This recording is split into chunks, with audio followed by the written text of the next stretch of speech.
নবাব যদি শুয়ে রয়েছে, শ্বশুর বাড়ি এসে পায়ের উপর পাও তুলে খাইতে। মা তুমি কি করতেছো? থালা বাসন ধুতে হবে না তোমার, তুমি রাখো, তুমি যাও, আমি ধুয়ে দিতেছি। না না মা, আপনি যান, আপনি বিশ্রাম নেন, আমি পারবো। আরে মা, তা তো জানি তুমি পারবা, তুমি কাজ করলে আমার খুব খারাপ লাগে। যাও তুমি ছেলে ঘরে যাও, ছেলে ডাকতেছে, আমি ধুয়ে রাখতেছি, রাখো রাখো। মা তুমি কি করতেছো? তুমি ওঠো ওঠো ওঠো, তুমি যাও, ইসে যাও, টেবিলে যাও, নাস্তা আরে খাও, না মা, কাটতে হবে না। মুরগিটা তো কাটতে দেন আমাকে। আরে মা, অনেক সময় পাবা কাটার, এখন দাও, তোমার হাত কেটে যাবে, রাখো রাখো রাখো। যাও টেবিলে যাও, নাস্তা রাখছি তোমার জন্য, যাও।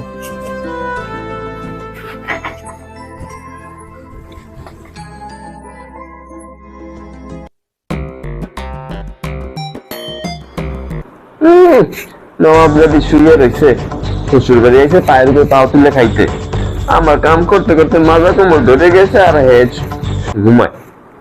এসে মেয়ে, ওঠ ওঠ। বৌমা, এই তরকারিটা রান্না করে দেখাও। মা আমি তো রান্না করতে পারি না। বাপের বাড়িতে কি শিক্ষা আইছো? কিছু শিখায় নাই, বাপ মায়ের খালি চাইয়াত পাখি পাঠাইতেছে, কিচ্ছু পারে না।